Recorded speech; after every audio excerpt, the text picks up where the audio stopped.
जय माता दी दोस्तों, कैसे हो आप सभी लोग। तो आप सभी का स्वागत है हमारे YouTube चैनल पर। तो चलिए आज हम सुनाने वाले हैं आपको परिवार्तिनी एकादशी की व्रत कथा। तो एक बार युधिष्ठिर ने भद्रपाद माह के शुक्ल पक्ष की एकादशी की का नाम था, देवता और पूजा विधि के बारे में पूछा। तब कृष्ण जी ने युधिष्ठिर को एक कथा सुनाई जिसे ब्रह्मा जी ने महात्मा नारद को कहा था। नारद ने ब्रह्मा जी से पूछा कि विष्णु जी की आराधना के लिए मैं आपसे जानना चाहता हूँ, क्या भादो माह के शुक्ल पक्ष की एकादशी कौन सी होती है। ब्रह्मा जी ने कहा, आपने मुझे उत्तम प्रश्न पूछा है। भादो माह के शुक्ल पक्ष की एकादशी को पश्चा के नाम से भी जाना जाता है। उस दिन भगवान ऋषिकेश की पूजा की जाती थी।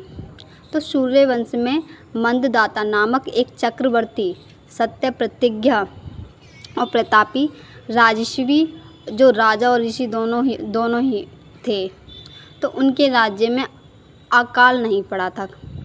प्रजा को मानसिक चिंताएं नहीं सताती थी और व्याधियों का प्रकोप भी नहीं होता था। उनकी प्रजा निर्भय, आर्थिक रूप से धन समृद्धि थी। महाराज के कोष में केवल ईमानदारी से अर्जित धन का ही संग्रह था। उनके राज्य में समस्त वर्णों और आश्रमों के लोग अपने अपने धर्म में लगे रहते थे। मनदाता के राज्य की भूमि कामधेनु के समान फल देने वाली थी। उनके राज्यकाल में प्रजा का जीवन काफ़ी सुखमय था। तो एक बार किसी कर्म फल योग के कारण राजा के राज्य में 3 वर्षों तक बारिश नहीं हुई, जिससे भूख से पीड़ित प्रजा नष्ट होने लगी।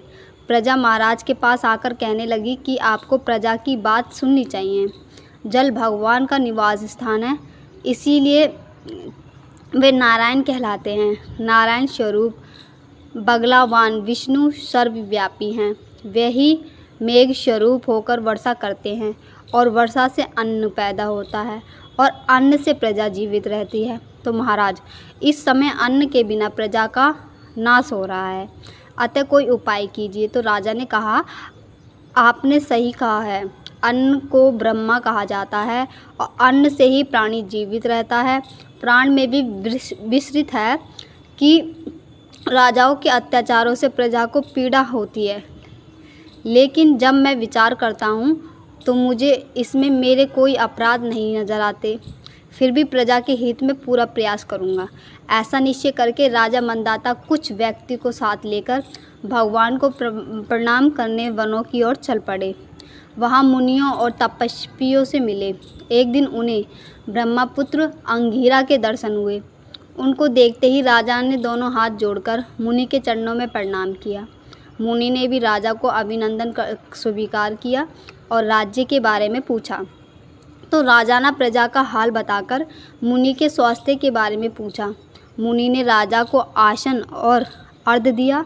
मुनि ने राजा के आने का कारण पूछा, तो राजा ने बताया कि मेरे राज्य में सब कुछ अच्छा चल रहा था, लेकिन किसी कारणों से वर्षा का अभाव हो गया है।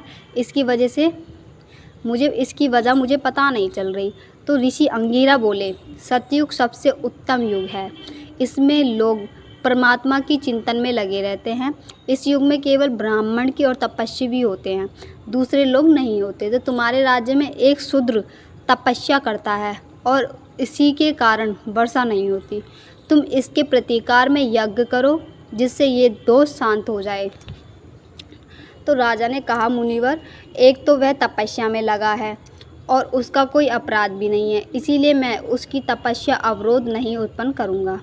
आप दोष को शांत करने वाले किसी धर्म का उपदेश कीजिए। फिर ऋषि ने कहा कि ऐसी बात है तो एकादशी का व्रत करो। भादो माह के शुक्ल पक्ष की पन्ना नाम से एकादशी होती है। इस व्रत के प्रभाव से निश्चित ही समस्या का हल मिलेगा और तुम अपनी प्रजा और परिवार के सदस्यों के साथ इसका व्रत कर सकते हो।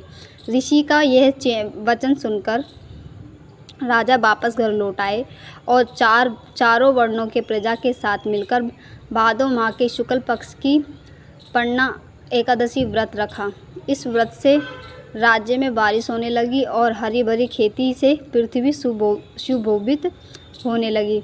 तो प्रभु श्री कृष्ण ने कहा, युधिष्ठिर, इस कारण पढ़ना यानी परिवर्तनी एकादशी व्रत करना चाहिए। तो इस व्रत कथा को पढ़ने और सुनने से व्यक्ति के सभी पापों का नाश होता है। तो आप सभी को हमारी ये परिवर्तनी एकादशी कथा कैसी लगी? अच्छी लगी हो तो लाइक ज़रूर कीजिएगा। चैनल पे नए हो तो चैनल को सब्सक्राइब करना ना भूलें और ऐसी वीडियो देखने के लिए हमारे चैनल के बेल आइकन को प्रेस कीजिए ताकि आने वाली हर एक वीडियो का नोटिफिकेशन आप तक आए। तो हमारी वीडियो में यहाँ तक बने रहने के लिए आप सभी का धन्यवाद।